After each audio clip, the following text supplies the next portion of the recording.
네, 오늘 밤에 큰 은혜 주실 줄 믿습니다.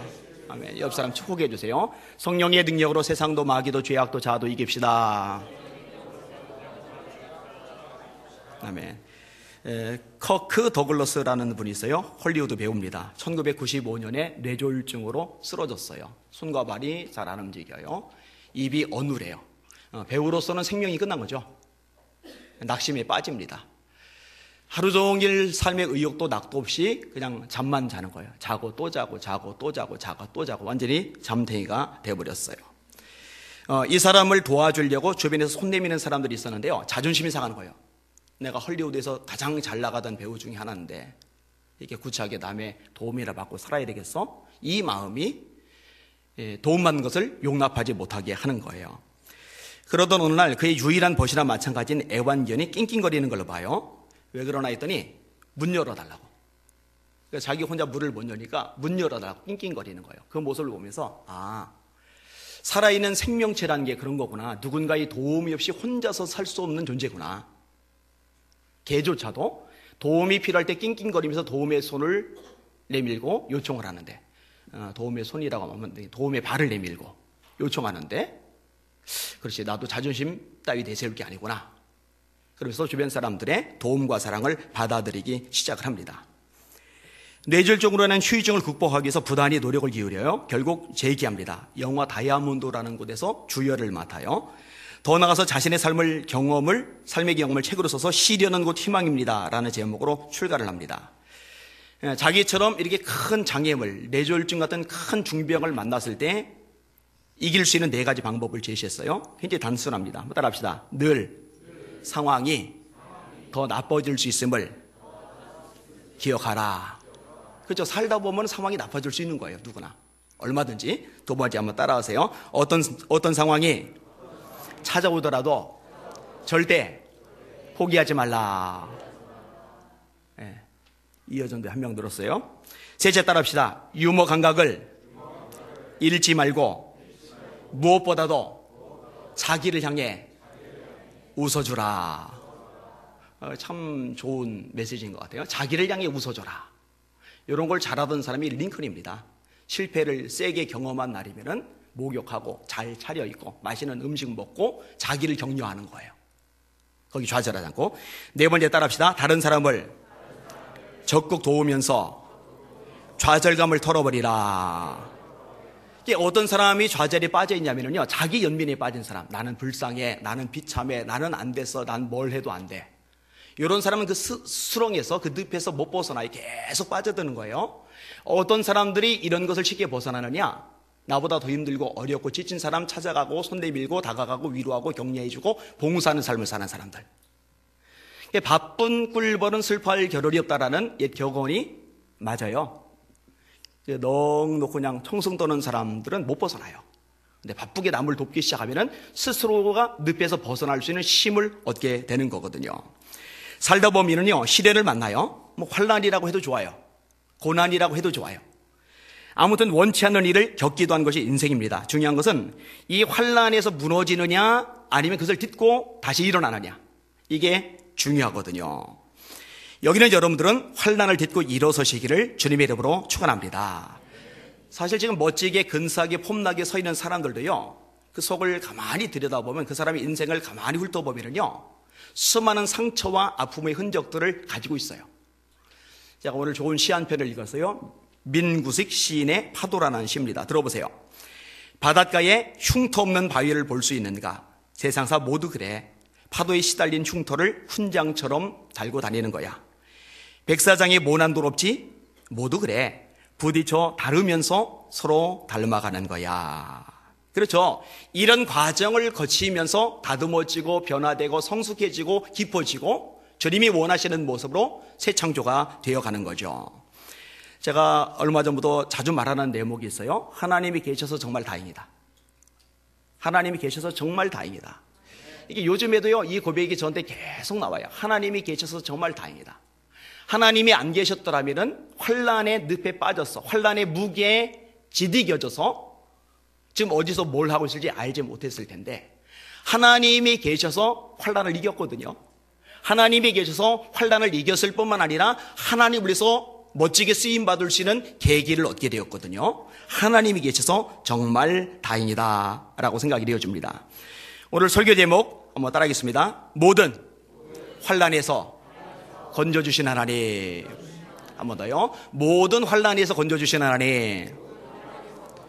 이 고백이 여러분의 중심의 고백이 되시기를 예수님의 이름으로 축원합니다. 축원합니다. 아멘. 오늘 본문은 야곱에 대한 이야기입니다. 나이가 많아진 야곱입니다. 야곱은 말 그대로 산전, 수전, 공전전 다 겪은 인물입니다. 근데 이제 나이가 많아졌어요. 노인네가 됐어요. 할아버지가 된 거예요. 이거는 뭐 아무도 벗어날 방법이 없어요. 제가 오늘 친구 목사님이 오랜만에 찾아왔기에 이 얘기를 나누다가 벌써 내가 50이 되었다고, 50대가 되었다고. 40대가 될 때만 해도 참 괜찮았는데 50대가 되니까 썩 반갑지는 않다고. 근데 좀 있으면 금방 60대 되겠죠. 60대 되신 분들, 그죠? 금방 70대 되겠죠. 세월이 참 빨라요.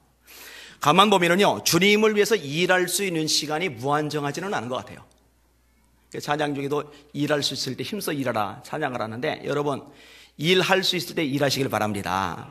여러분의 손과 발이 자유로워서 마음껏 예배 드릴 수 있을 때 전력을 다해 예배 드리시길 바랍니다.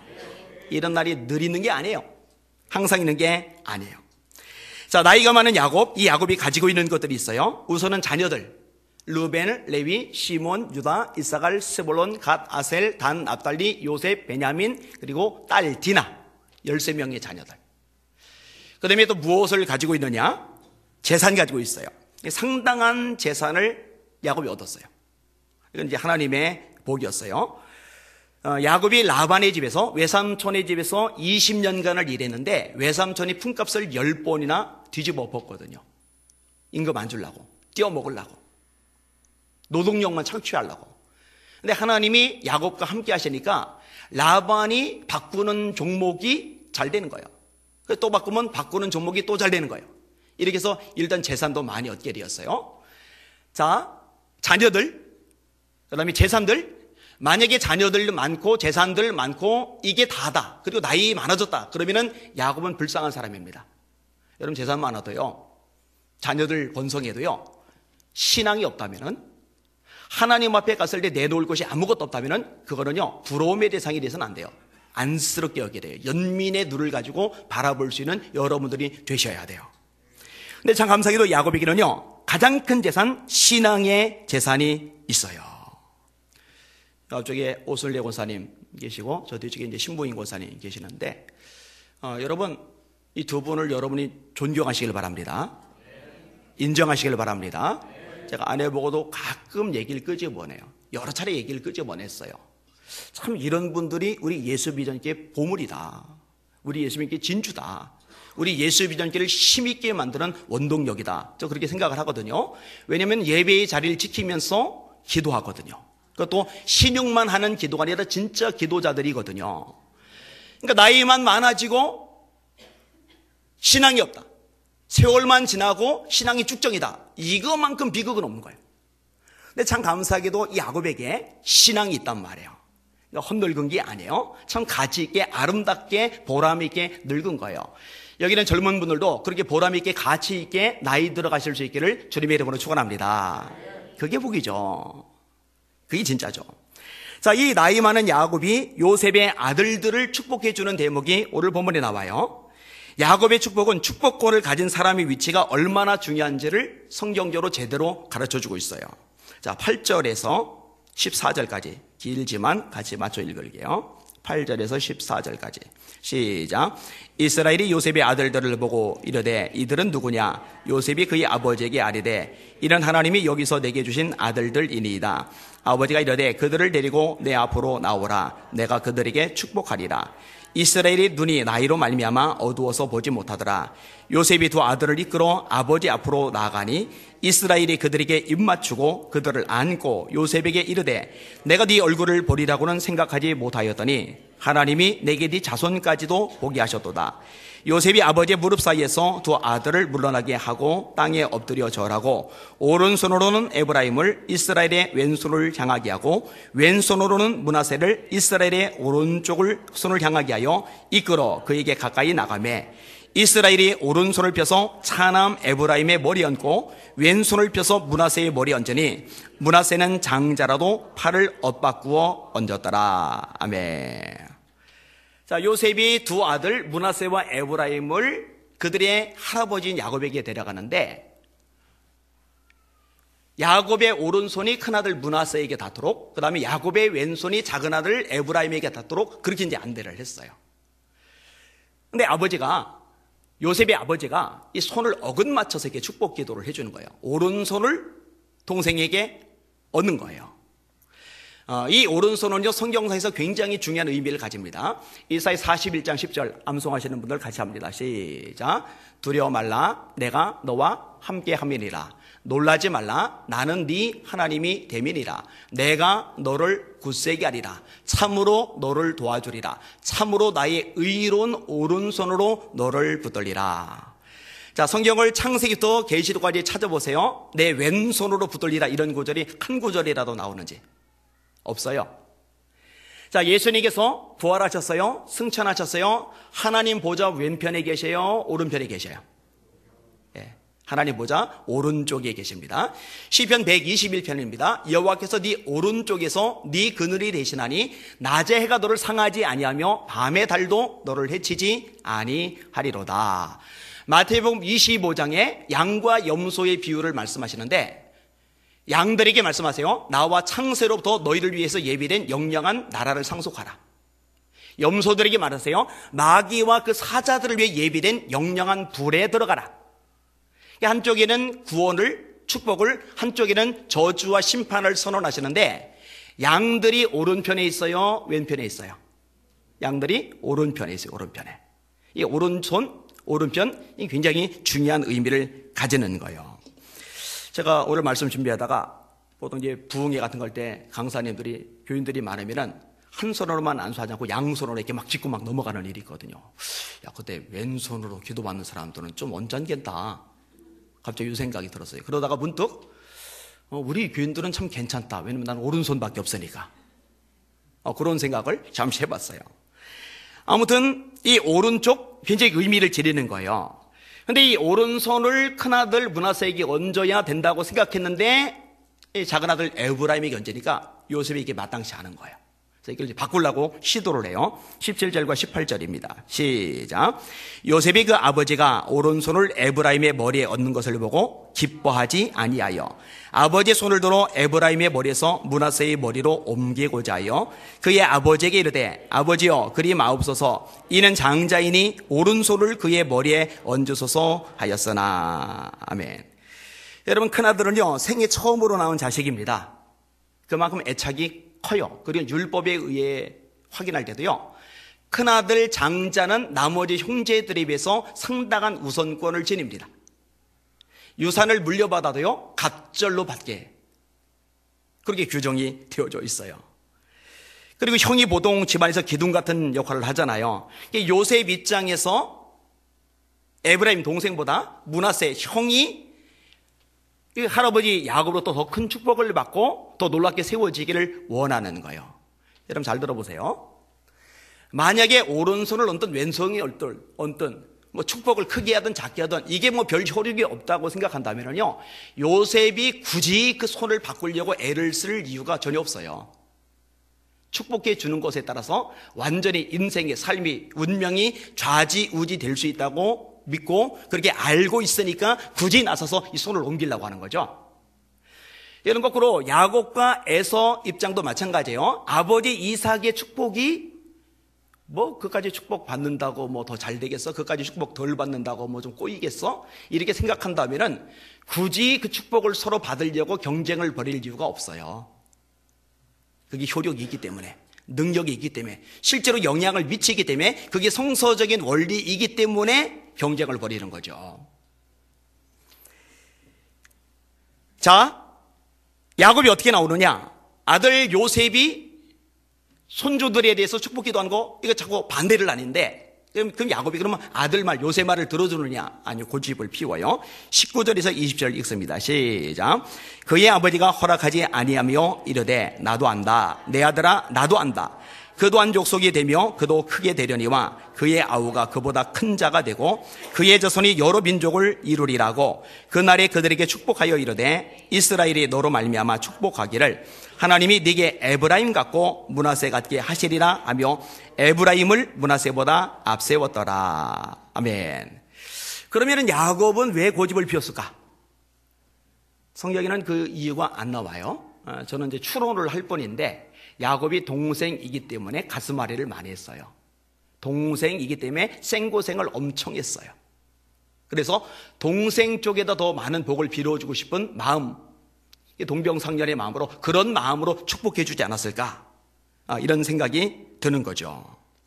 자, 아무튼 중요한 요점은 뭐냐? 축복은 그대로 되게 하는 능력이 있다는 겁니다. 따라합시다. 축복은 그대로 되게 하는 능력이 있다.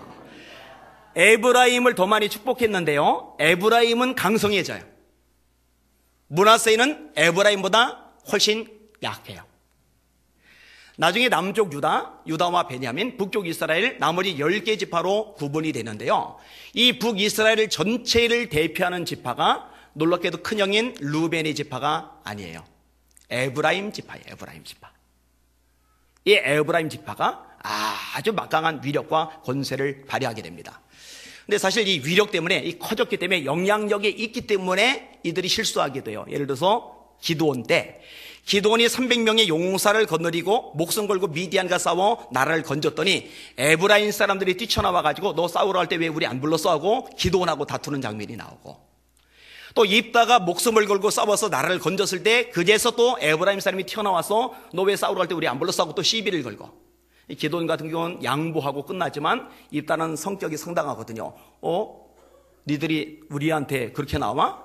하고 에브라임을 작살내서 4만 명이 넘는 에브라임 젊은이들이 죽어요.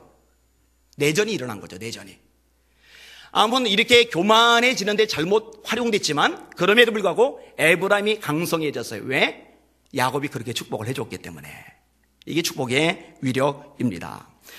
여러분, 이 축복의 권한이요, 후에 제사장들에게로 그대로 넘어갑니다. 이 민수기 6장이에요. 이번 주간에 우리 애들 암기시키려고 하는 구절입니다. 잘 들어보세요. 여호와께서 모세에게 말씀하여 이르시되 아론과 그의 아들들에게 말하여 이르기를. 아론과 그의 아들들, 누구예요? 제사장들 말하는 거예요. 아론과 그의 아들들에게 말하여 이르기를 너희는 이스라엘 자손을 위하여 이렇게 축복하여 이르되 여호와는 내게 복을 주시고 너를 지키시기를 원하며 여호와는 그의 얼굴을 내게 비추사 은혜 베푸시기를 원하며 여호와는 그 얼굴을 내게로 향하여서 평강 주시기를 원하노라 할지니라 하라. 그들은 이같이 내 이름으로 이스라엘 자손에게 축복할지니, 제사장들 니들이 내 이름으로 이렇게 축복할지니 내가 그들에게 백성들에게 복을 주리라. 할렐루야. 할렐루야. 너 제사장들 축복해줘. 그럼 내가 니들이 말한 그대로 백성들에게 복을 내려줄게. 이게 제사장들에게 주었던 하나님의 축복 권한이에요. 자, 신약에 넘어와서 목회자들이 제사장은 절대로 아닙니다. 그렇지만 이 목회자들에게 주신 하나님의 권세가 있어요. 주님이 이렇게 말씀하십니다. 누가복음 10장 5절입니다. 어느 집에 들어가든지 먼저 말하되 이 집이 평안할지어다 하라. 만일 평안을 받을 사람이 거기 있으면 너희의 평안이 그에게 머물 것이요. 이 평안이란 것, 복 중에 최고의 복인 줄 믿으시길 바랍니다. 아까 민수기 인용할 때도 뒷구절이죠. 다시 인용할게요. 여호와는 그 얼굴을 내게로 향하여 드사 평강 주시기를 원하노라 할지니라. 이 평강은요, 그냥 마음이 고요한 상태를 말하는 게 아니라 샬롬을 말하는 거예요. 샬롬. 하나님의 축복이 균형 잡히게 골고루 임하기 때문에 누리는 내적 충만함, 그걸 이야기하는 거거든요. 이렇게 빌어주라고, 그러면 임한다고 말씀해주고 있는 겁니다. 제가요, 각 교회를 많이 다니면서 보고 듣고 배우는 것들이 많아요. 여러분, 교회들마다요, 목사님들이요, 꼭 이야기를 끄집어내는 성도님들이 있어요. 어떤 경우 이야기를 끄집어낼 것 같아요? 목사님의 마음을 감동하게 하는 사람들, 정말 헌신적이고 충성되고 기도하고 말씀을 가르치면 순종하고, 이런 분들을 보면서 고마운 거예요. 이런 분들을 보면서 마음속에 감사함이 있는 거예요. 그런 얘기를 저한테 얘기해 줘요. 여러분요, 저는 그 성도들이 정말 복되다고 생각합니다. 여러분도 그렇게 생각하시죠? 왜냐면 자연스럽게 목회자의 입에서 축복의 말이 나갈 테니까. 그게 그대로 될 줄 믿습니다. 그대로 이루어질 줄 믿습니다. 지금까지 다뤘잖아요. 그대로 되게 하신다고요. 물론 정반대되는 경우도 있어요. 한 큰 교회가 있는데 이 교회에서 여정도 연합회 활동을 많이 하는 권사님이 계셔요. 근데 권사님이 어떤 행동을 하느냐, 그 연합회 활동을 한다고 그 지방의 목사님들을 만나는데, 목사님들 만날 때마다 자기가 섬기는 교회 담임 목사님에 대해서 흠집을 내고 긁어내리고 공격하는 얘기를 하도 얘기해서 이 목사님한테, 목사님의 교회 그 권사님은 지방에 오기만 하면 목사님 욕하던데, 이렇게 해서 다 들어갈 정도로. 참 가슴 아픈 일이죠. 근데 이분이요, 제가 이제 말씀을 전했는데 잠깐 어디 들리는 사이에 저한테 연락이 왔어요. 저뭐 어디 있냐요? 여기 있다고. 찾아뵈러 오겠다고. 나 가야 된다고. 움직여야 된다고. 그래서 그 통화를 하자마자 얼른 떠났어요. 떠난 다음에 잠시 후에 전화 왔어요. 목사님 계시다는 곳에 달려와 봤는데 목사님 안 계시다고. 그새 가셨냐고. 그새 갔다고. 속으로 빨리 뜨길 잘했다. 그분이 오는 거 손톱만큼도 달갑지 않거든요. 여러분, 자기네 교회 담임 목사 그렇게 헐뜯고 그렇게 비방하고 그렇게 떠돌아다니면서 망신을 주면서 강사 만나서 잘하고 우리 목사님 최고 이거 제가 기뻐하면은 제가 도 이상 문제가 있는 거죠. 제가 그런 분하고 짝짝꿍 되면은요, 저를 초청한 그 교회 목사님한테 민폐를 끼치는 거죠. 저는 그런 짓 안 해요. 만날 이유도 없는 거죠. 아무튼 자연스럽게 축복의 말이 나오도록 사는 성도들, 이게 지혜입니다. 여러분이 그런 성도들 되시기를 예수님의 이름으로 축원합니다. 그게 지혜로운 거예요. 자, 이렇게 축복 기도를 내주는데 이 두 아들을, 야곱 중에서 두 손주들을 축복하면서 야곱이 부르는 하나님에 대한 호칭이 있어요. 묘사와 표현이 있어요. 이게 이제 굉장히 중요한 내용을 담고 있는데 함께 보겠습니다. 자, 일단 먼저 살펴볼 것이 있는데 여호와의 사자라고 하는 대목입니다. 이 여호와의 사자, 하나님, 그리고 하나님을 묘사하는 표현하는 내용이라고 했는데 막상 지금 읽은 본문에서는 하나님이라고 되어 있고 여호와의 사자, 하나님의 사자라고 되어 있거든요. 근데 여기서 나오는 하나님의 사자는 하나님을 가리키는 거예요. 제가 그 증거를 하나 읽어드릴게요. 자, 아브라함이 이삭을 바치던 사건입니다. 하나님이 그에게 일러주신 곳에 이른지라 이에 아브라함이 그곳에 제단을 쌓고 나무를 버려놓고 그의 아들 이삭을 결박하여 제단 나무 위에 놓고 손을 내밀어 칼을 잡고 그 아들을 잡으려 하니, 들어보세요. 여호와의 사자가 하늘에서부터 그를 불러 이르시되, 여호와의 사자 그러니까 천사인가 싶은데 천사 아니에요. 여기다 성경 읽을 때 혹시 성경을 예리하게 보는 분들은 목사님 하나님에 대한 묘사가 아니라 천사에 대한 묘사 아니에요? 이렇게 나올까봐 미리 제가 그걸 방지해서 얘기하는 거예요. 여호와의 사자가 하늘에서부터 그를 불러 이르시되 아브라함아 아브라함아 하시는지라 아브라함이 이르되 내가 여기 있나이다. 다음에 사자가 이르시되 그 아이에게 네 손을 대지 말라. 그에게 아무 일도 하지 말라. 네가 네 아들 네 독자라도 내게 아끼지 아니하였으니 내가 이제야 네가 하나님을 경외하는 줄을 아노라. 네 독자까지도 내게 아끼지 않았다. 자, 천사가 감히 이런 말 할 수 있어요, 없어요? 못하죠? 이거는 하나님만이 하실 수 있는 거예요. 그러니까 앞에는 여호와의 사자라고 되어 있는데 뒤에서 너 내게 하나님이 하시는 말씀으로 나와요. 아브라함이 눈을 들어 살펴본 적 한 순양이 뒤에 있는데 뿔이 수풀에 걸려 있는지라 아브라함이 가서 그 순양을 가져다가 아들을 대신하여 번제로 드렸더라. 그러니까 여호와의 사자, 하나님의 사자가 천사를 말하는 게 아니라 이게 하나님을 말하는 거다. 그렇게 염두에 두시고 15절과 16절을 읽으시는 거예요. 자, 15절 16절 있습니다. 시작. 그가 요셉을 위하여 축복하여 이르되 내 조부 아브라함과 아버지 이삭이 섬기던 하나님, 나를 모든 환난에서 건지신 여호와 이 아이들에게 복을 주시오며 이들로 내 이름과 내 조상 아브라함과 이삭의 이름으로 칭하게 하시오며 이들이 세상에서 번식되게 하시기를 원하나이다. 나를 모든 환난에서 건지신 여호와의 사자께서 이 아이들에게 복을 주시오며 하고 할 때 여호와의 사자는 천사가 아니라는 거, 하나님이라는 거 이해되셨으면 아멘. 이해되셨죠? 예, 그렇게 이해하시면 돼요. 자, 그러면은 야곱이 축복 기도를 해주면서 하나님을 부르는데 하나님을 뭐라고 부르느냐? 첫 번째, 조상의 하나님이라는 거예요. 조부 아브라함의 하나님, 아버지 이삭의 하나님, 이렇게 호칭을 부르는 거죠. 여러분, 아브라함은요 그냥 하나님이라고 부릅니다. 이삭은요 아버지 아브라함의 하나님이라고 부릅니다. 그 다음에 야곱은요 아브라함의 하나님, 이삭의 하나님이라고 불러요. 그 다음에 야곱 이후의 자손들은요 이제 세 가지를 꼭 같이 넣어요. 아브라함의 하나님, 이삭의 하나님, 야곱의 하나님. 그래서 성경 읽다 보면요 이 세 가지가 같이 붙어서 나와요. 따라합시다. 아브라함의 하나님, 이삭의 하나님, 야곱의 하나님. 붙여서 합시다. 시작. 아브라함의 하나님, 이삭의 하나님, 야곱의 하나님. 이건 조상들의 하나님. 대의를 이어서 믿음의 전통을 이어가는 믿음의 명문가, 이런 명문가의 집안 자녀들로서 자부심을 가지고 부르는 칭호, 아브라함과 이삭과 야곱의 하나님, 이렇게 오늘 본문에 표현하고 있는 겁니다. 여기는 여러분들 중에 본인이 처음 예수 믿는 사람들 있죠. 속상해하지 마세요. 본인이 아브라함 같은 역할을 하시면 돼요. 그렇게 되시길 바랍니다. 자, 그 다음에 부모님들이 또는 할아버지 할머니가 믿음을 가지셨고 이 믿음을 쭉 이어가고 있다. 그러면은 여러분들이 믿음의 가문 사람인 것을 감사하시길 바랍니다. 그리고 이 믿음의 계승이 끊어지지 않도록 믿음을 잘 연결해주는 믿음의 아들, 딸들 되시기를 예수님의 이름으로 축원합니다. 자, 조상의 하나님이라는 거, 이걸 언급을 해요. 이게 첫 번째 묘사예요. 두 번째 묘사의 내용은요, 나를 기르신 하나님, 이렇게 고백합니다. 따라합시다. 나를 기르신 하나님, 나의 출생으로부터 지금까지 나를 기르신 하나님. 여러분, 이런 고백은요 쉽지 않은 고백입니다. 많은 인생의 고비를 지나요 수많은 강과 산을 건너고 고비와 위기를 탈출하고 이런 모든 과정들 속에서 신앙이 연결었어요.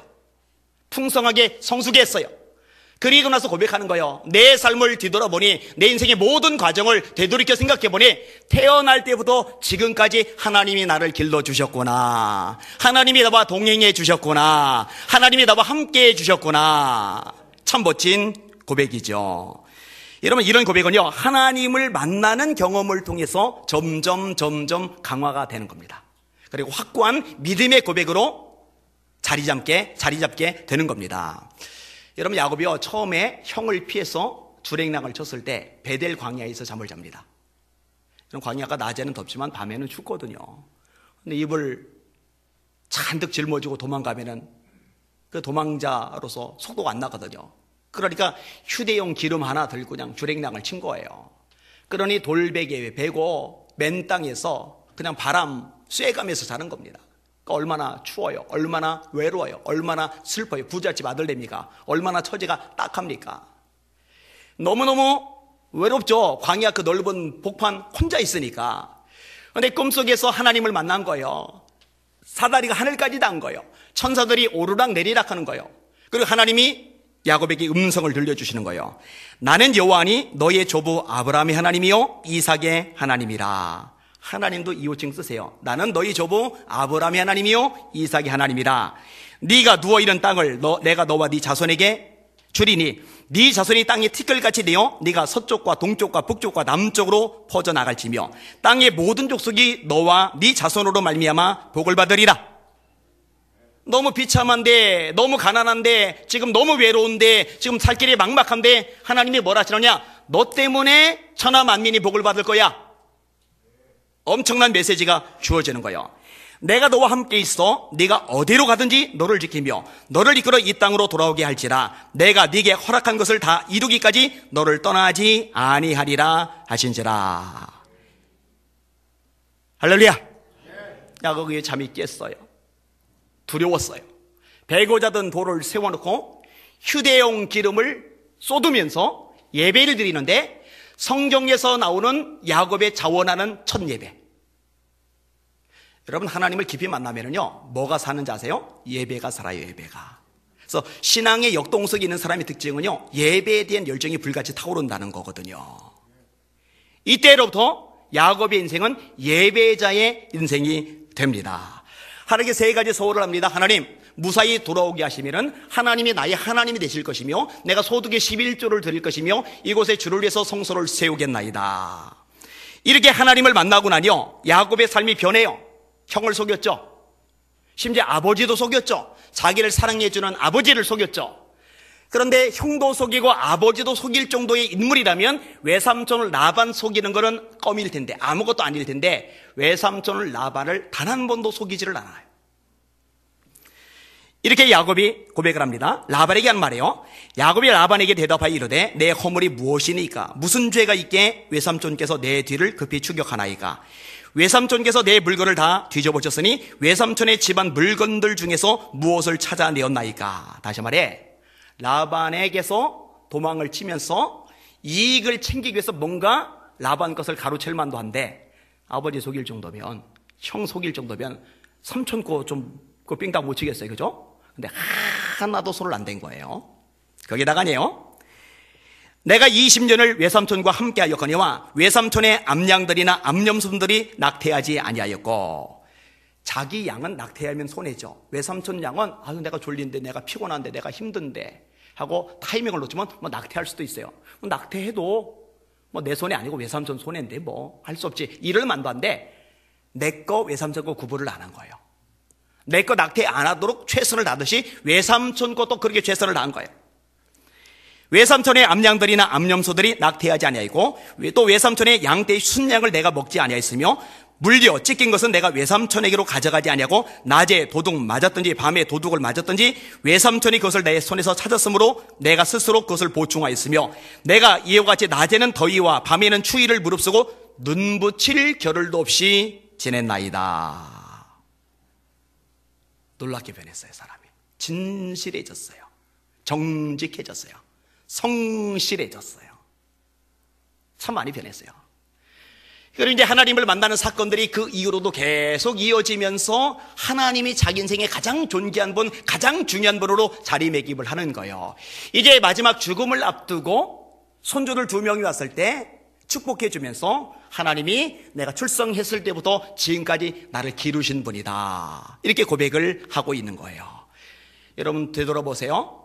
여러분이 태어나서부터 저희까지 저에게서 함께 하셨다는 거 기억하시길 바랍니다. 저와 여러분을 길러주셨다는 거 잊지 마시기를 주님의 이름으로 축원합니다.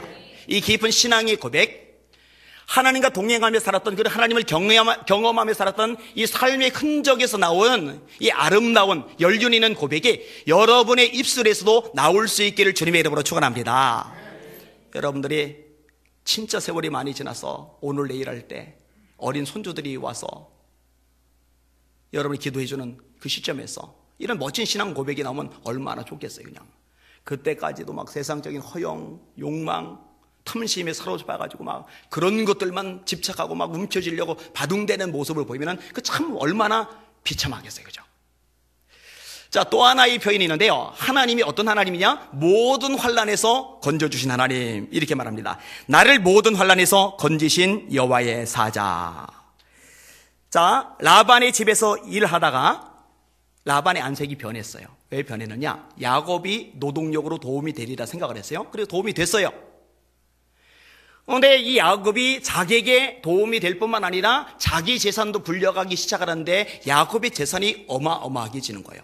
여기에 시기와 질투가 작용을 한 거예요. 아주 고약한 거죠. 시기와 질투.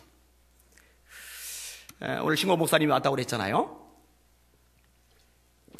이런저런 얘기를 하다가 제가 전병훈 목사님 얘기를 끄집어냈어요. 난 전병훈 목사님 너무 안타깝게 생각한다. 너무 속상하다.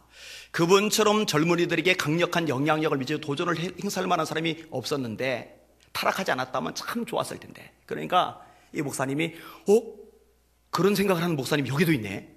자기도 그렇게 생각한다고. 자기가 그런 말을 하면 근데 다른 사람은 막 열불을 낸다고. 그래서 그 목사님이 그런 얘기를 해요. 목회자들한테 시기심이 많다고. 누군가가 스타급으로 막 영향력을 미치면서 막 어마어마한 인정과 존경을 받으면요, 은근히 추락하기를 기다리는 못된 신보들이 있다고. 근데 있어요. 시기질투 많아요. 동기들끼리도 많이 있어요. 참 고약한 거죠. 시기질투가 고약한 거예요. 여러분, 제사장들이요, 예수님 잡아 죽이려고 결심한 동기가, 근본 동기가 시기예요. 성경이 이걸 명확히 말씀해 주고 있어요. 자기가 종교 지도자인데 웬 젊은이가 종교 지도자인 자기보다 더 큰 영향력을 행사하는데 이게 꼴배는 거예요. 배기 싫은 거예요. 다시 원점으로 돌아서 라반이 시기가 나는 거예요. 질투가 나는 거예요. 꼴보기 싫은 거예요. 그래서 이 안색을 본 야곱이 처자식 재산 거느리고 주랭랑을 친 거예요. 3일 후에 라반이 소식을 들었어요. 7일 동안 쫓아가요. 여러분, 왜 그렇게 쫓아가는지 알아요? 라반은 돈독으로운 인간이거든요. 야곱 죽이고 딸들하고 손주들하고 외손주들이죠. 그리고 양떼 소떼 다 몽땅 끌어다가 자기 거 만들려고 따라간 거예요. 그런데 야곱에게 맞닥뜨리면 야곱은 죽은 목숨인데 바로 직전에 하나님께서 라반의 꿈에 나타나셔서 너 야곱에게 선악간에 말하지 마. 쉽게 말해서 너 입 다물어. 할렐루야. 너 입 다물어. 할렐루야. 그러니까 막상 야곱에게 갔는데 손을 못 대요. 자, 이 일 후에 에서가 야곱이 온다는 소식을 듣고 400명을 거느리고 왔을 때 이때도 죽은 목숨이에요. 심히 두려워했다고 성경을 말씀합니다. 그래서 유명한 야복강가의 기도가 나오고 하나님이 그 기도를 들으시고 에서가 야곱을 껴안고 울면서 화해하게 만드셔요. 자, 이 일 후에 또 어떤 일이 발생을 하느냐? 하나님께 약속했잖아요. 베델로 가겠다고. 그럼 야곱이 베델로 가야 되는데 세겜에서 축쳐요. 라반의 문제 해결됐죠? 에서의 문제 해결됐죠? 그러면 하나님 앞에 감격하며 감사하며 자기 서원한 거 약속한 거 지켜서 베델로 가야 되는데 위기의식이 사라지니까 느슨해지는 거예요. 엉뚱한 짓 하는 거예요. 거기서 달이 납니다. 야곱의 아들들이 살인까지 이르릅니다. 이 부족 사람들이 다 들고 일어나면 죽은 목숨이에요. 이때 하나님이 야곱에게 나타나셔서 뭐라고 말씀하세요? 잘 들어보세요. 제가 읽어드릴게요. 하나님이 야곱에게 이르시되 일어나 베델로 올라가서 거기 거주하며 네가 네 형 에서의 낯을 피하여 도망하던 데에 네게 나타났던 하나님께 거기서 제단을 쌓으라. 따라합시다. 네게 나타났던 내게 베델에서 예배를 드려라. 예배를 드려라. 예배를 드려라. 하나님의 관심이에요. 그래서 예배를 드리러 올라가는데 이제 주변 부족들이 막 불일듯 일어나서 막 불일듯 쫓아와서 야곱의 일가족을 몰살을 시켜야 되는데 큰 위기와 환난을 겪어야 되는데 35장 5절에 이렇게 말씀합니다. 그들이 떠났으나 하나님이 그 사면 고울들로 크게 두려워하게 하셨으므로 야곱의 아들들을 추격하는 자가 없었더라. 그러니까 야곱의 고백은요, 진짜 고백이에요. 모든 환난에서 건져주신 하나님. 근데 여러분 잘 생각해봐요. 여기는 여러분들, 주님께서 여러분에게도 그렇게 하셨어요. 야곱 고생 많이 했죠? 여러분도 대로 고생 많이 하죠? 근데 야곱이 고생을 많이 하는 와중에도 시시때때로 하나님이 망하지 않도록, 죽지 않도록, 완전히 무너져 버리지 않도록, 신앙이 깔아져 버리지 않도록 지켜주셨잖아요. 환난에서 벗어나게 하셨잖아요. 그와 같이 저와 여러분의 생애 가운데서도 환난에서 벗어나게 하는 하나님의 손길이 있었다는 거 믿으시기를 주님의 이름으로 축원합니다. 여호와께서 너를 지켜 네 모든 환난을 면케하시며 너의 출입을 지금부터 네 영혼을 지키시리로다. 너의 출입을 지금부터 영원까지 지키시리로다. 아멘. 말씀을 정리할게요. 오늘 보면 요셉이 자식들을 야곱에게 데려갔을 때 야곱이 축복해 줬던 얘기 했죠? 그 축복대로 된다고. 따라합시다. 축복. 기도 받은 대로 하나님이 이루어지게 하신다. 여러분들은 축복의 선을 받을 만한 믿음 그릇 잘 준비하시기를 예수님의 이름으로 축원합니다. 축원합니다. 그렇게 하셔야 돼요. 그러면 야곱이 이렇게 축복 기도해 주면서 부르는 하나님이 된 묘사가 뭐냐? 세 가지를 말씀드렸어요. 조상의 하나님, 나를 길러주신 하나님, 나를 환난에서 건져주신 하나님.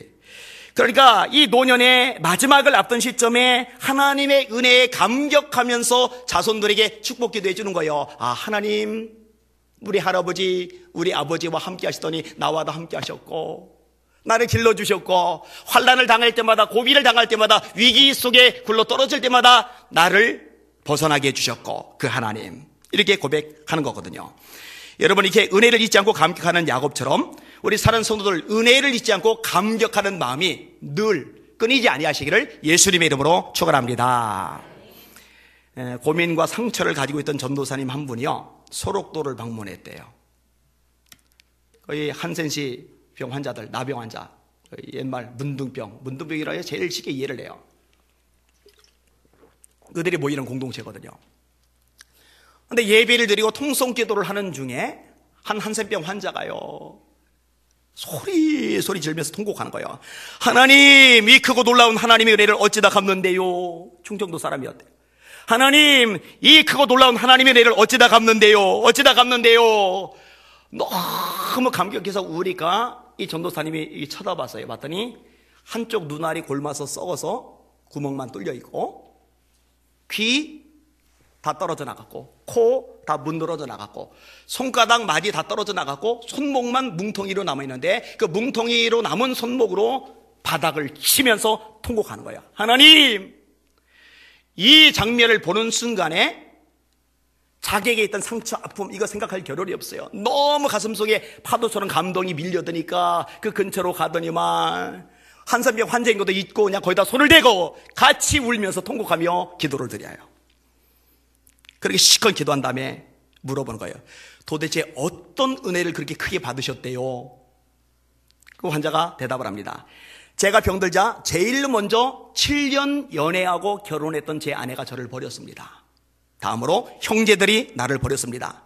나중에는 저를 보고 눈물 짓던, 안타까워하던, 속상해하던, 그래도 여전히 사랑을 주던 부모님까지도 버리시더군요. 그래서 죽으려 했는데 그때 하나님이 저를 만나 주셨습니다. 하나님은 제가 찬송할 때마다 저를 반겨주십니다. 성경을 펼칠 때마다 저를 위로해 주십니다. 말씀을 들을 때마다 위로와 용기를 주십니다. 저를 사랑한다고 말씀해 주십니다. 그러니 이 은혜를 어찌 갚겠습니까? 그 말하면서 또 우는 거예요.